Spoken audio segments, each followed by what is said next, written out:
Peuple de Dieu du bout des ondes, bien-aimés dans le Seigneur, que la grâce du Seigneur Jésus-Christ, l'amour de Dieu et la communion du Saint-Esprit soient avec vous tous.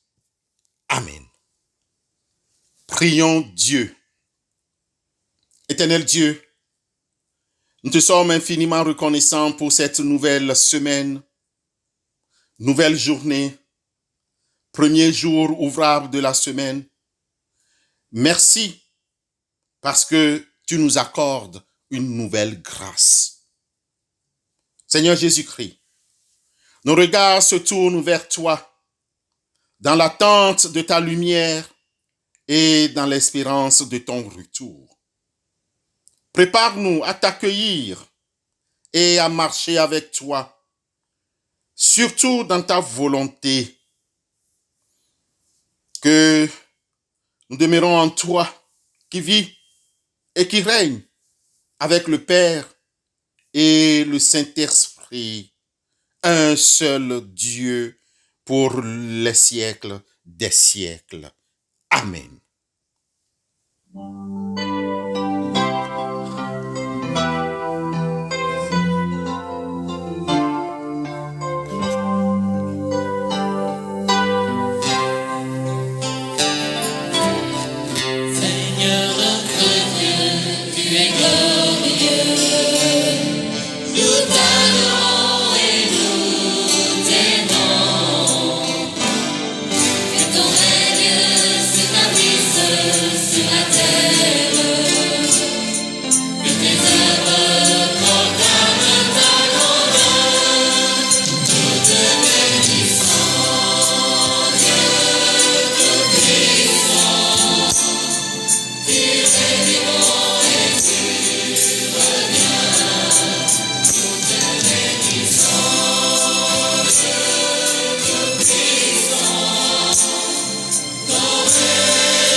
Bien-aimés dans le Seigneur, le texte qui fait l'objet de notre méditation ce matin est tiré du livre du prophète Abdias, versets 1 à 11. Abdias, versets 1 à 11. Prophétie d'Abdias. Ainsi parle le Seigneur, l'Éternel sur Édom. Nous avons appris une nouvelle de la part de l'Éternel et un messager a été envoyé parmi les nations. Levez-vous, marchons contre Édom pour lui faire la guerre. Voici, je te rendrai petit parmi les nations, tu seras l'objet du plus grand mépris. L'orgueil de ton cœur t'a égaré, toi qui habites le creux des rochers, qui t'assieds sur les hauteurs et qui dis en toi-même, qui me précipitera jusqu'à terre. Quand tu placerais ton nid aussi haut que celui de l'aigle, quand tu le placerais parmi les étoiles, je t'en précipiterai, dit l'Éternel. Si des voleurs, des pillards viennent de nuit chez toi, comme te voilà dévasté, mais enlèvent-ils plus qu'ils ne peuvent? Si des vendangeurs viennent chez toi, ne laissent-ils rien à grappiller? Ah! Comme Esaü est fouillé, comme ses trésors sont découverts, tous tes alliés t'ont chassé jusqu'à la frontière, tes amis t'ont joué, t'ont dominé, ceux qui mangeaient ton pain t'ont dressé des pièges, et tu n'as pas su t'en apercevoir. N'est-ce pas en ce jour, dit l'Éternel, que je ferai disparaître d'Édom le sage et de la montagne d'Esaü l'intelligence? Tes guerriers, ô Théma, seront dans l'épouvante, car tous ceux de la montagne d'Esaü périront dans le carnage. À cause de ta violence contre ton frère Jacob, tu seras couvert de honte et tu seras exterminé pour toujours. Le jour où tu te tenais en face de lui, le jour où des étrangers emmenait captive son armée, ou des étrangers entraient dans ses portes et jetaient le sort sur Jérusalem, toi aussi, tu étais comme l'un d'eux. Seigneur, ta parole est la vérité. Sanctifie-nous par ta vérité. Amen. À tous les saints qui sont au bout des ondes, nous avons à cœur d'étudier avec vous le livre d'Abdias. Et cette étude se retrouve dans la série des livres de la Bible qui ont un seul chapitre. N'oubliez pas que nous avons passé au peigne fin le livre de Jude, 2 Jean et 3 Jean. Aujourd'hui, à travers cette étude, nous découvrons la valeur de la fraternité et les obstacles, les conséquences négatives du non-respect au plus grand commandement. Tu aimeras le Seigneur ton Dieu de tout ton cœur, de toute ta pensée, de toute ton âme. Tu aimeras ton prochain comme toi-même. Nous devons savoir que la prophétie d'Abdias, Abdias dont le nom signifie serviteur du Seigneur, s'adresse particulièrement aux Édomites qui sont des descendants d'Ésaü.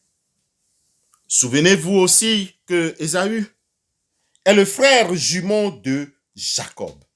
Genèse chapitre 25, le verset 30. Ce peuple vit au sud du territoire de Juda et appartient aussi à la famille d'Abraham. Malheureusement, entre Juda et Édom, la relation est conflictuelle et ces deux peuples se considèrent comme ennemis. Dommage, désolé que des frères se considèrent comme ennemis. À la prise de Jérusalem, le peuple frère d'Édom refuse d'aider le peuple de Juda. Ce dernier seul, devant son malheur, se voit pillé. Il était abandonné. Les Édomites trahissent aux Babyloniens le peuple frère de Juda au lieu de lui venir en aide.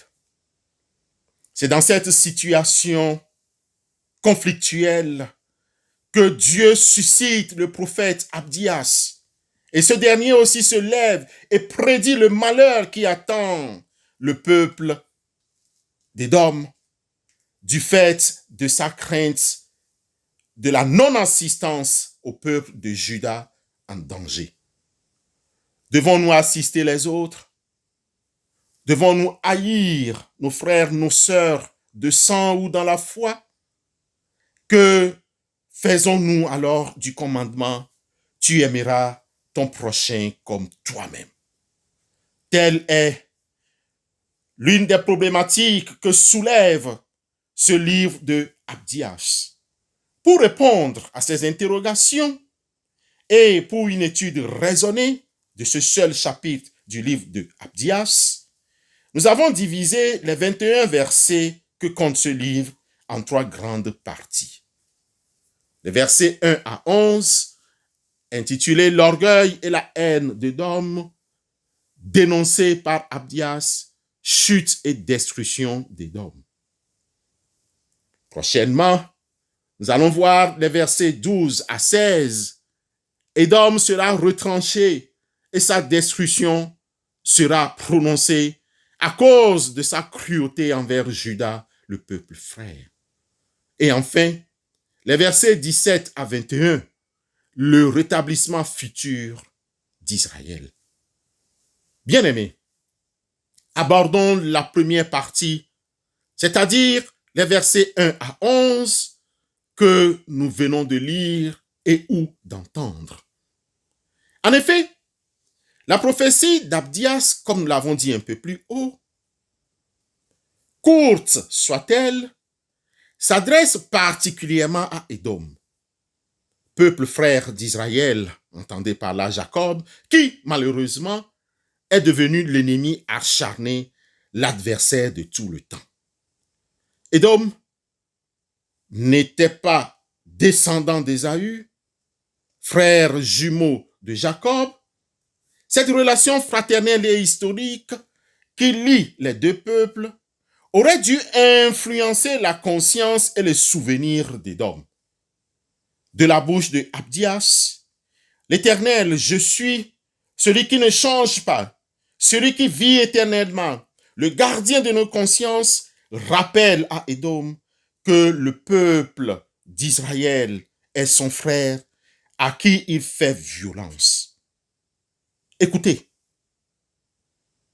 à cause de la violence faite à ton frère Jacob, la honte te couvrira et tu seras retranché pour toujours. Abdias 10. Bien-aimé, Édom s'est retiré dans cette situation dans la montagne de Séhir, vivait du vol à main armée, du pillage commis avec violence en bande organisée. Rien n'égale son arrogance, car il se croyait fort, à l'abri de tout représailles. Mais l'Éternel des armées lui donne cette injonction. Je te ferai descendre de là. Le verset 4. Bien-aimés en Christ, pourquoi haïssons-nous avec violence nos frères et sœurs? Parler de la haine revient à définir un sentiment violent qui pousse à vouloir du mal à quelqu'un et à se réjouir du mal qui lui arrive. On est content parce qu'il y a un mal qui lui arrive. On est content parce qu'il est mal en point. Comme les Édomites, plusieurs familles se nourrissent de la haine à tel point où des frères, sœurs ne se saluent même plus, ne se disent même plus bonjour. Ce sentiment personnel de détestation, d'hostilité ou d'exécration très fort à l'égard de ton frère ou sœur utérin ou consanguin ou entre vous, ce sentiment te conduit à des actes malveillants, te pousse à des assassinats. Arrête, va te réconcilier avec ton frère ou ta sœur. Abandonne la violence verbale, physique, des idées haineuses, quelle que soit la cause. Chers amis, chers frères et sœurs, tôt ou tard, l'orgueil humain, la haine humaine se heurte contre le veto du Tout-Puissant dans son effondrement spectaculaire. Paul, dans son deuxième livre aux Corinthiens 10, les versets 4 et 5, nous dit ceci. Car les armes avec lesquelles nous combattons ne sont pas charnelles, mais elles sont puissantes par la vertu de Dieu pour renverser les forteresses. Nous renversons les raisonnements et toute hauteur qui se lèvent contre la connaissance de Dieu et nous amènerons toute pensée captive à l'obéissance de Christ. Il y a des forteresses qui seront seulement renversées par la puissance du Seigneur Jésus-Christ. Des forteresses de violence, des forteresses de haine humaine, des forteresses d'arrogance humaine, conduit directement à la sorcellerie. Mon frère, ma sœur, ne fais pas comme Édom. Ne réveille pas ce vieux rêve du temps passé où l'orgueil humain, la haine humaine décida d'atteindre Dieu jusqu'au ciel. J'allais parler de la tour de Babel, étudiée la semaine passée. Le raisonnement est ainsi. Allons, bâtissons-nous une ville et une tour dont le sommet touche au ciel et faisons-nous un nom afin que nous ne soyons pas dispersés sur la face de toute la terre. Genèse 11, le verset 4. Je vais faire un nom. Je dois faire un nom au détriment de l'autre. La haine contre Dieu, l'orgueil humain, bien-aimé, À cause de cela, à cause de nos haines, à cause de nos orgueils, on essaie de s'égaler et on oublie Dieu dans son amour fraternel qu'il nous recommande. C'est ton frère, c'est ta sœur. Tu refuses de collaborer, tu refuses de discuter, tu refuses tout simplement de lui parler, de lui porter assistance. À cause de quoi? Peut-être un bien matériel, peut-être une conversation qui ne t'a pas plu, peut-être aussi un acte posé. Pourquoi ne pas trouver à se réconcilier, trouver des raisons afin de pouvoir surmonter cela? Frères et sœurs, tu veux se faire une place pour toi seul, oubliant que ton frère en difficulté existe. Quel orgueil! Dieu te dit aujourd'hui, je te ferai descendre de là si tu te lèves comme l'aigle et que tu mettes ton nid parmi les étoiles. Je te ferai descendre de là. Abdias 4. Bien-aimés, vous tous qui m'écoutez encore ce matin, ne faites pas comme Édom. Si tu le fais, ce n'est pas bien. Abandonne la haine, la jalousie, l'orgueil. Et si tu as besoin de l'aide, demande au Saint-Esprit de t'assister. Et si tu cherches encore quelqu'un avec qui parler, nous sommes là. Tu peux nous appeler afin que nous puissions te recommander au Seigneur ensemble. Pour finir, chers frères et sœurs du bout des ondes, ne nous laissons pas éblouir par la grandeur humaine, la haine humaine, la jalousie humaine, ni par les succès de la science, de la technologie, par le matériel de ce monde pour chuter. N'oublions pas que ce monde est passager, est jugé et que Dieu lui demandera compte. Bien-aimés, oui, nous devons nous soumettre tout simplement à Dieu. Oui, tenir compte de la place qu'il nous donne sur la croix du Seigneur et nous vivons avec le Seigneur. Chers frères et sœurs dans le Seigneur, soyez tous animés d'une même pensée et des mêmes sentiments, pleins d'amour fraternel, de compassion, d'humilité. 1 Pierre chapitre 3, le verset 8. Que le Seigneur nous bénisse à l'écoute de sa parole et qu'il nous donne le courage nécessaire et la foi nécessaire de pouvoir surmonter nos sentiments négatifs. Vivons alors dans cette paix et cherchons à plaire à Dieu au nom du Seigneur Jésus-Christ. Amen.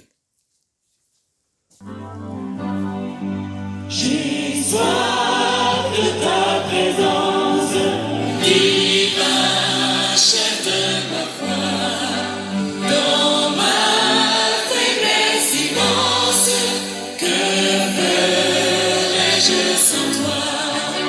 Chaque jour, à chaque heure, oh, j'ai besoin de toi. Viens, Jésus, et demeure auprès de moi.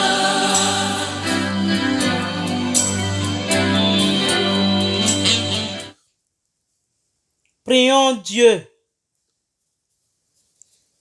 Bien-aimés en Christ, après cet enseignement des conséquences de Édom suite à son orgueil et haine à l'endroit d'Israël qui le conduit à sa destruction par Dieu le souverain, prions pour qu'il détruise la haine et le mal en nous. Éternel Dieu, nous ne pouvons pas nous-mêmes sauver du vieil Adam. Aide-nous à vaincre la menace du mal qui s'enracine si facilement dans nos cœurs humains et qui nous ronge et semble fermer les voies vers l'avenir. À cause de la haine, la violence, la cupidité, il y a la faim et la guerre qui surmontent nos vies quotidiennes. Libère-nous.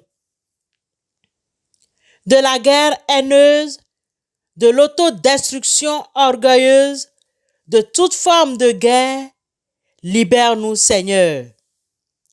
Des péchés contre la vie de l'homme, depuis son aube, de la haine et de l'écrasement de la dignité des enfants de Dieu, libère-nous. De toutes sortes d'injustices sociales, des déchirures du lien familial, libère-nous. Du piétinement des 10 commandements de Dieu, de la conscience abrutie du bien et du mal, libère-nous. Des péchés contre le Saint-Esprit, libère-nous. Seigneur Jésus-Christ, accepte ce cri plein de souffrance de tous les humains là où ils se trouvent actuellement. Réponds à ce cri dans la société et dans le monde entier. Aide-nous à vaincre par la puissance du Saint-Esprit tout péché, le péché de l'homme et le péché du monde, le péché de la jalousie et de la haine sous toutes ses formes. Christ Jésus, révèle-toi encore une fois dans l'histoire des humains l'amour miséricordieux. Que les hommes et les femmes arrêtent le mal dans ce monde que tu as créé. Transforme les consciences humaines. Que la lumière de Christ soit révélée à tous. Au nom du Seigneur Rédempteur, nous te prions. Souviens-toi de ceux qui sont en prise avec des difficultés. Console et réconforte tous les affligés, les malades du corps ou de l'âme, tous ceux qui souffrent injustement dans un monde inhospitalier. Conduis-nous par ta lumière sainte au cours de cette nouvelle semaine. Dirige nos pensées et aide-nous à vivre ton amour. Seigneur, fais connaître ta parole, l'évangile de Jésus-Christ, à chacun dans le monde, car nul ne te connaît vraiment, ô notre Père, si ce n'est ton Fils Jésus-Christ et ceux auxquels il t'a fait connaître. Béni sois-tu pour tous tes bienfaits, maintenant et à jamais. Amen.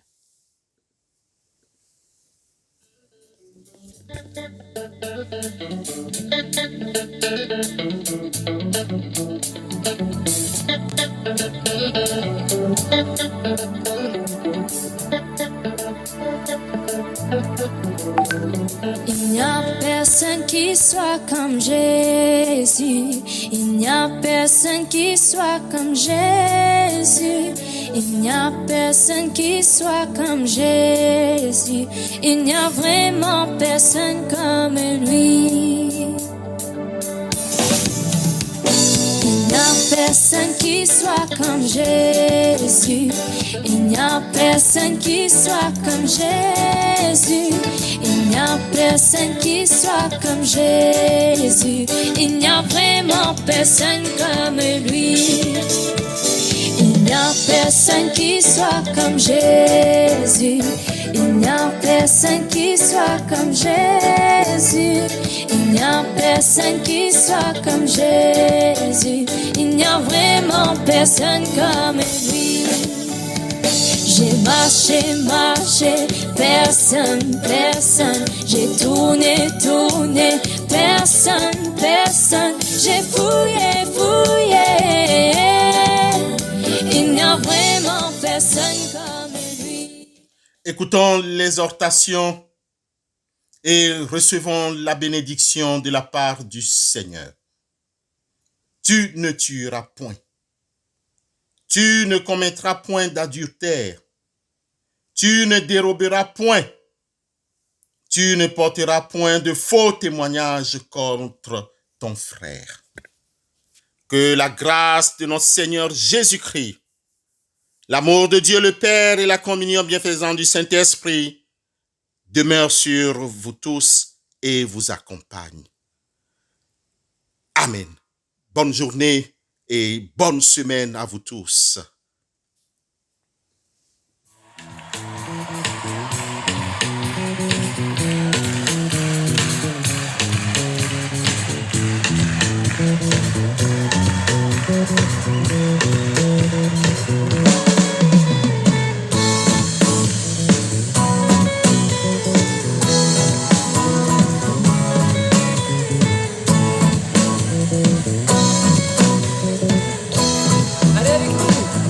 Comment ne pas te louer? Comment ne pas te louer? Comment ne pas te louer? Seigneur Jésus, comment ne pas te louer?